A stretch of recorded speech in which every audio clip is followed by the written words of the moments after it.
Assalamualaikum warahmatullahi wabarakatuh. Salam sejahtera bagi kita semua. Semoga kita dalam keadaan yang sehat walafiat, tidak berkurang satu apapun. Pada pertemuan kali ini pertemuan yang terakhir ya, kita akan berdiskusi tentang internet dan e-commerce. Kemarin buat teman-teman yang sedikit banyak kalau memperhatikan webinar yang dari Fakultas Ilmu Sosial kemarin, mulai dari Pak Alan, saya, dan Bu Tika, mungkin sudah sedikit banyak tahu tentang internet dan e-commerce. Karena pada dasarnya pemakaian internet dan bisnis melalui internet itu berkembang sangat pesat. Hingga sektor hukum pun diminta untuk turun tangan sehingga dalam bisnis melalui internet dapat dicapai ketertiban dan kepastian dalam berbisnis, di samping tercapai pula unsur keadilan bagi para pihak dalam berbisnis. Karena bisnis lewat internet dengan menggunakan perangkat elektronik itu sering disebut dengan yang sering disebut dengan electronic commerce atau e-commerce, dan secara lebih luas disebut electronic business atau e-business. Nah, kenapa perlu keadilan? Karena jauh sebelum era merchant yang sekarang ini, yang Tokopedia, Shopee, dan lain-lain, sebelumnya itu sudah ada transaksi elektronik. Kalau kalian pernah mengakses web bernama Kaskus, dulu di Kaskus itu mulainya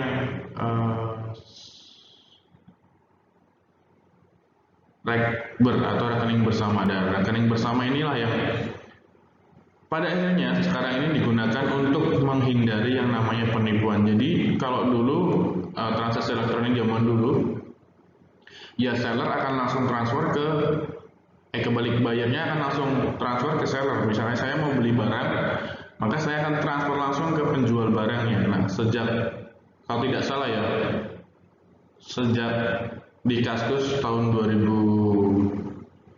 2009, 2010 itu ada yang dinamakan rekening bersama. Jadi ada pihak ketiga yang berperan di situ. Jadi kalau saya mau beli sesuatu di toko A misalnya, saya tidak langsung transfer uang saya ke toko A, tapi saya transfer dulu ke rekening bersamanya.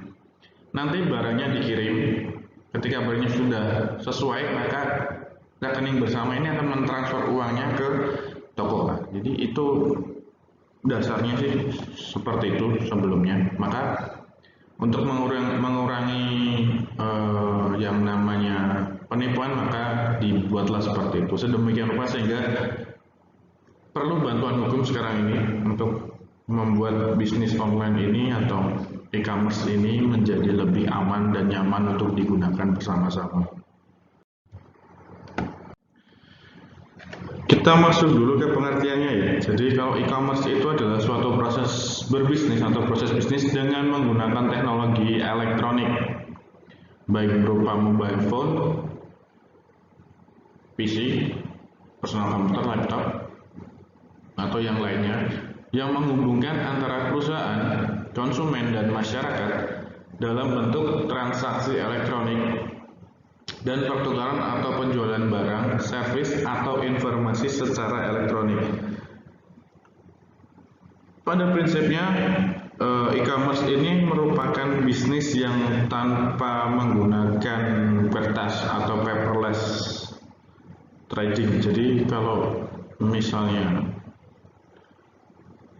kalian beli sesuatu di mall atau di apa, kan kalian mendapatkan stok dan semacamnya yang berbentuk kertas. Nah, ketika online itu menghilangkan itu sebenarnya dan tidak perlu ketemu, karena bisa, kecuali COD ya, kalau modelnya nggak COD ya kan nggak perlu ketemu, dan mengurangi transaksi yang menggunakan kertas. Sedangkan e-business secara lebih luas itu mencakup e-commerce dan juga tidak hanya transaksi online yang ada di dalamnya, tapi termasuk layanan pelanggan. Misalnya kalau kalian barang yang tidak sesuai, atau kalau kalian butuh yang namanya perbaikan, nah itu layanan pelanggan. Kemudian hubungan dagang dengan mitra bisnis dan transaksi internal dalam sebuah organisasi, itu yang dinamakan e-business. Jadi jelas ya, e-commerce itu adalah bagian dari e-business. E-business itu ada secara besarnya, dan e-commerce lebih ke transaksi pertukaran atau penjualan barang atau jasanya. Kemudian suatu kegiatan e-commerce dilakukan dengan orientasi-orientasi sebagai berikut. Jadi ada orientasi-orientasi yang mencakupinya. Yang pertama jelas pembelian online atau online transaction, ini karena namanya juga e-commerce ya, pasar online. Kemudian yang kedua jelas komunikasi digital, komunikasi secara elektronik yang tidak perlu bertatap muka langsung atau tidak perlu bertemu secara langsung. Yang ketiga penyediaan jasa, service. Ini bisa menyediakan informasi tentang kualitas produk dan informasi instan terkini. Jadi misalnya kalian perlu beli laptop atau perlu beli handphone, kalian nggak perlu datang ke counter nanya ini fiturnya apa saja. Karena biasanya kalau ngomongin e-commerce itu sudah ada deskripsinya, udah ada fitur-fitur yang disediakan, itu servisnya. Kemudian yang keempat, proses bisnis yang merupakan sistem dengan sasaran untuk meningkatkan otomatisasi proses bisnis. Jadi e-commerce itu membantu perusahaan untuk mengotomatisasi proses bisnisnya. Kalau yang konvensional kan dia harus catat manual, sedangkan ketika dia sudah menggunakan e-commerce maka dia sebenarnya tidak perlu untuk mencatat manual, karena ketika terjadi transaksi dia otomatis tercatat di sistem. Itu akan sangat membantu untuk bagian accounting atau bagian internal perusahaan memiliki atau bisa mengelola informasi-informasi tersebut untuk digunakan sebagai keunggulan kompetitifnya. Kemudian yang kelima adalah market outbound, yang memungkinkan proses kustomisasi produk dan jasa untuk diadaptasikan pada kebutuhan bisnis. Selanjutnya adalah jenis transaksi e-commerce. Yang pertama adalah business to business. Jadi business to business ini adalah transaksi yang dilakukan antar dua perusahaan, atau intinya adalah bukan langsung antara perusahaan dengan pengguna terakhir atau end user. Jadi dia bisa dari perusahaan jual ke perusahaan lain, atau perusahaan jual ke grosir, atau perusahaan jual ke pengecer, yang pasti bukan ke pengguna akhir. Ini business to business. Jadi transaksi dan pembayarannya semua dilakukan secara online. Ini dilakukan business to business. Jadi dari penjual ke penjual yang lain, ini business to business. Kemudian yang kedua adalah business to customer. Kalau dari bahasanya sudah jelas ya, jadi penjual ke end user, customernya.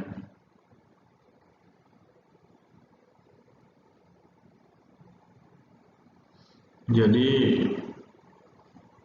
kalau business to customer ini, pihak produsennya akan menjalankan bisnis dengan memasarkan produknya ke konsumen tanpa adanya feedback dari konsumen untuk melakukan bisnis kembali. Jadi ya kayak tadi, bisnis kepada konsumennya, pada customernya. Kemudian yang ketiga adalah customer to customer. Nah, kalau customer to customer itu kayak jualan di thrift shop atau second hand shop gitu ya. Jadi konsumen dari suatu produsen akan menjual kembali produknya ke konsumen lain. Misalnya kalau di OLX itu kan banyak ya yang menjual barangnya lagi. Nah, itu customer to customer. Jadi bukan di customernya itu yang di depan itu bukan sebagai penjual, tapi lebih ke mereka cuman perlu menjual beberapa barang yang tidak terpakai. Kalau dia basicnya memang penjual kan dia punya stok barangnya, ketika stoknya habis mereka pulakan lagi. Nah, kalau customer to customer itu ya memang customer yang punya barang yang tidak terpakai atau menurut mereka perlu dijual ya dijual. Jadi bukan karena mereka basicnya sebagai penjual.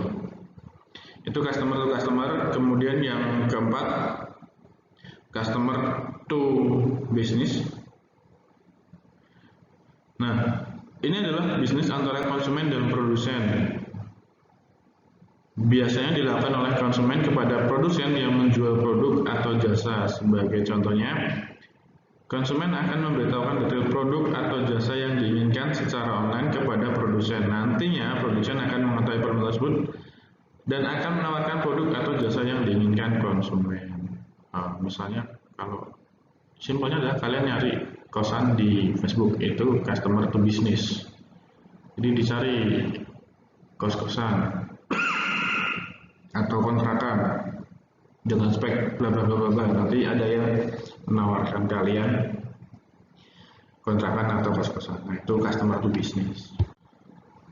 Kemudian yang kelima, non-business electronic commerce. Dalam hal ini meliputi kegiatan non-business seperti kegiatan lembaga pendidikan, organisasi nirlaba, dan keagamaan setara yang lain. Kemudian yang keenam adalah intra-business. Pada kegiatan ini meliputi semua aktivitas internal organisasi melalui internet untuk melakukan pertukaran barang, jasa, dan informasi, menjual produk perusahaan kepada karyawan, dan lain-lain. Misalnya kalau di akuntansi itu, ketika masa pakai suatu barang asetnya habis, maka dia biasanya dijual ke, yang pertama dijual ke karyawannya, baru setelah itu dijual keluar kalau di karyawan tidak dianggap.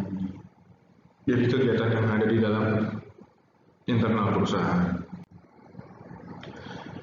Selanjutnya kita masuk ke e-commerce dalam hubungan dengan hukum kontrak. Nah, salah satu bidang hukum yang banyak tersentuh dari adanya transaksi via e-commerce ini adalah bidang hukum kontrak.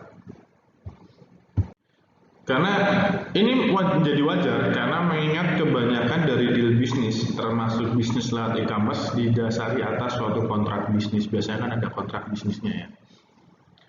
Nah, banyak bagian dari hukum kontrak yang mestinya mendapat kajian yang seksama manakala dihadapkan dengan transaksi e-commerce ini. Nah, berikut ini merupakan bidang-bidang dari hukum kontrak yang bersentuhan dengan bisnis e-commerce. Antara lain, yang pertama, ada atau tidaknya penawaran.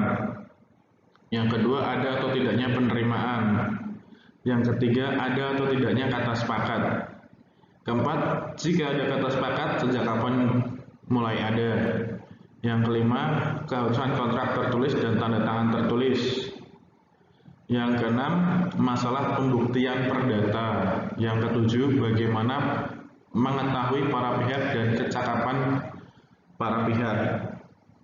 Yang kedelapan, perumusan kembali masalah wan prestasi.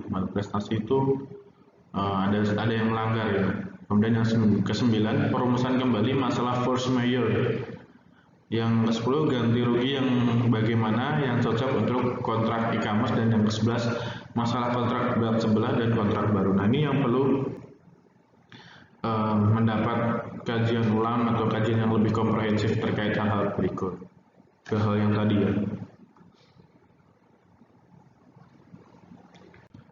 Selanjutnya kita masuk ke hukum yang berlaku dan pengadilan yang berwenang. Nah,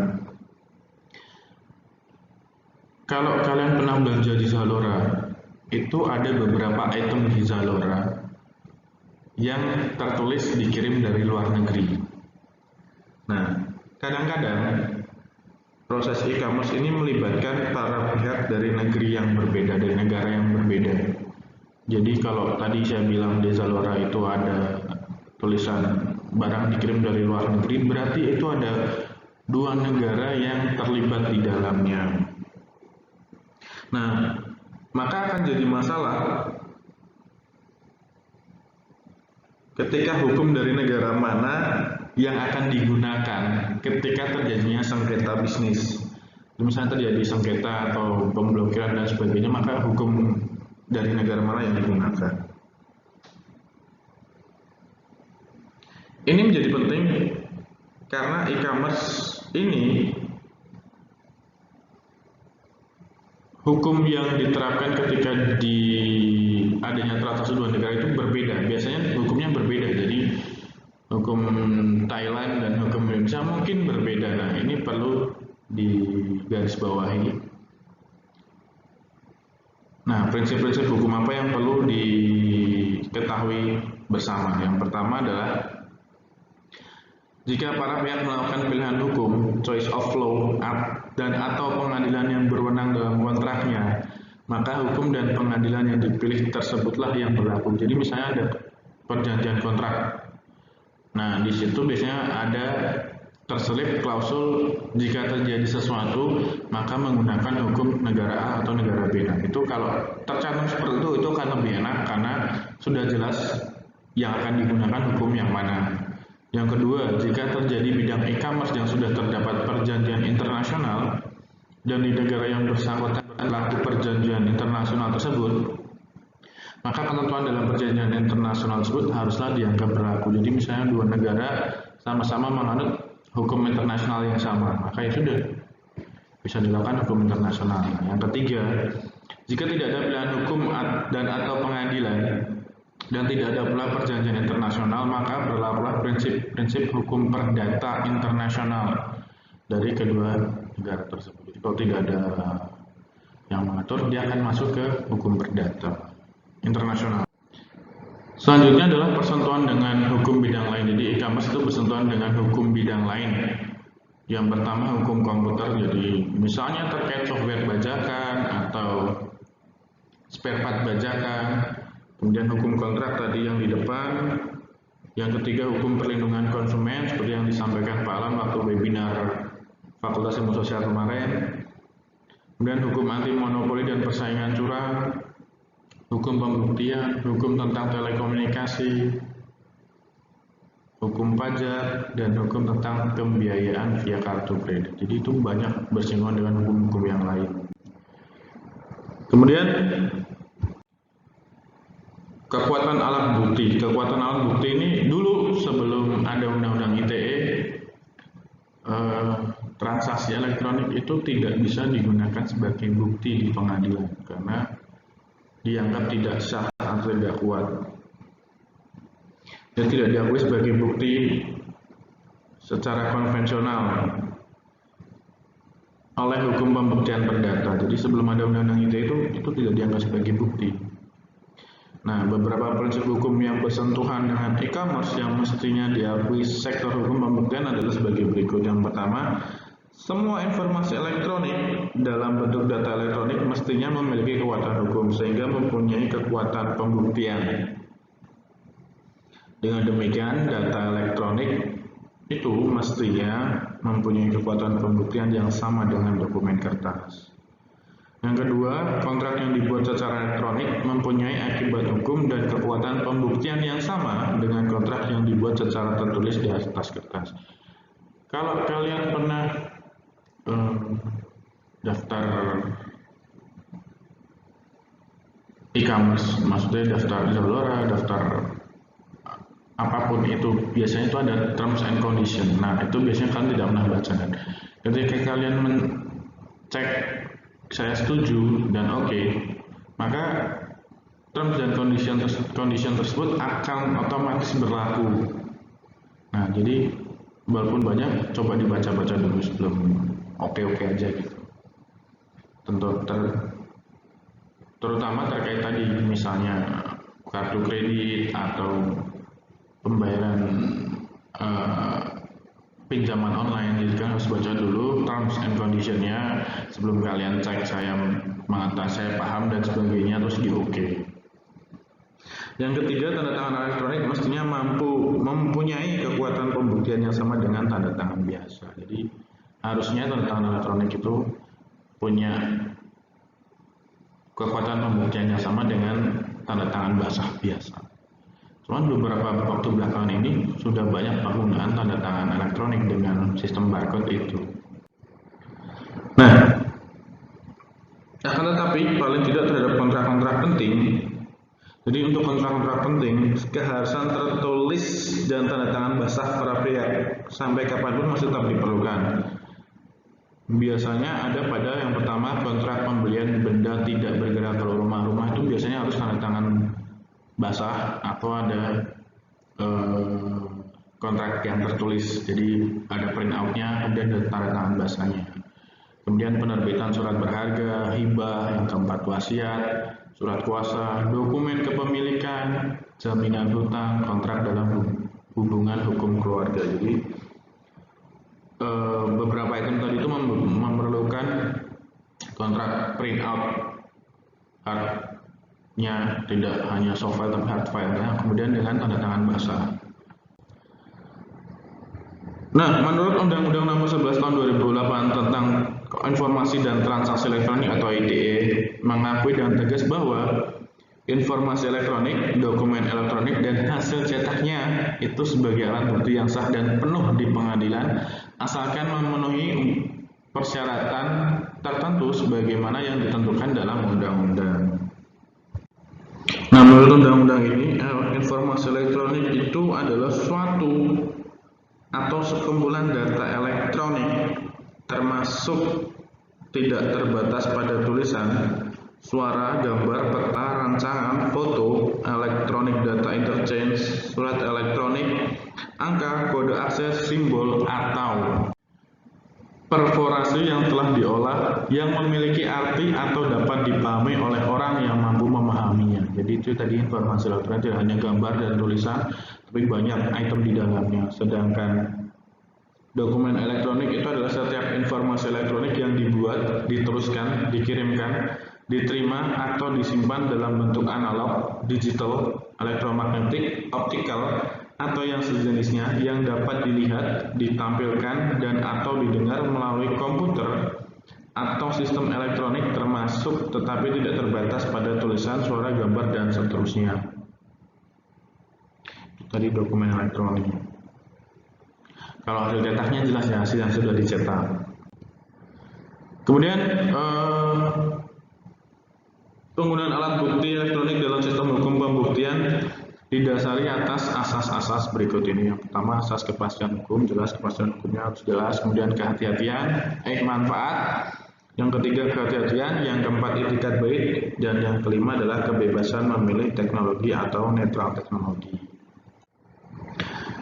Nah, beberapa persyaratan yuridis di Indonesia agar suatu informasi elektronik, dokumen elektronik, dan hasil cetaknya dapat diakui sebagai alat bukti yang sah dan penuh adalah sebagai berikut. Jadi ada beberapa syarat yang harus dipenuhi dulu sebelum informasi elektronik, dokumen elektronik, dan hasil cetaknya bisa diakui sebagai suatu bukti yang sah dan penuh dalam pengadilan.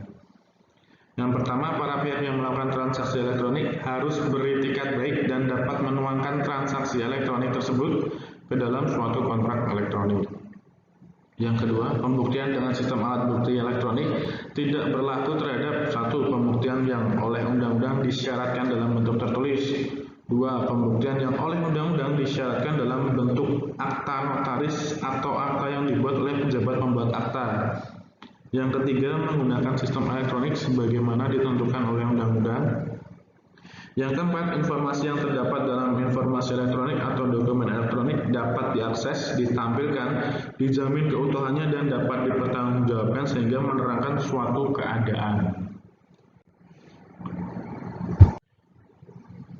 Kemudian yang kelima, jika digunakan sertifikat elektronik untuk mendukung suatu tanda elektronik, maka penandatanganan harus memastikan kebenaran dan keutuhan semua informasi yang terkait dengan sertifikat elektronik tersebut. Yang keenam, tanda tangan elektronik baru mempunyai kekuatan hukum jika yang pertama, data pembuatan tanda tangan elektronik hanya terkait dengan pihak penandatangannya, jadi hanya terkait dengan pihak penandatangannya. Yang kedua, pada saat proses penandatanganan elektronik, maka data pembuatan tanda tangan elektronik hanya berada dalam bahasa pihak penandatangan. Yang jelas yang bisa membuat itu hanya pemilik kuasa penandatangan. Yang ketiga, segala perubahan terhadap tanda tangan elektronik atau perubahan terhadap informasi elektronik yang terkait dengan tanda tangan elektronik tersebut yang terjadi setelah waktu penandatanganan dapat diketahui. Jadi kalau ada perubahan bisa diketahui. Yang keempat, tersedianya cara-cara tertentu yang dipakai untuk mengidentifikasi siapa pihak penandatangannya. Jadi harus ada cara-cara tertentu untuk kita bisa tahu siapa sih yang tanda tangan ini. kelima, tersedia cara-cara tertentu untuk menunjukkan bahwa penanda tangan telah memberikan persetujuan terhadap informasi elektronik yang terkait. Jadi, kalau kalian pernah lihat berita di TV beberapa waktu lalu bahwa ada salah satu kepala daerah yang bilang, saya tidak tahu kenapa tanda tangan elektronik saya bisa tertempel di surat tersebut atau di surat edaran tersebut. Nah, itu seharusnya tidak boleh seperti itu.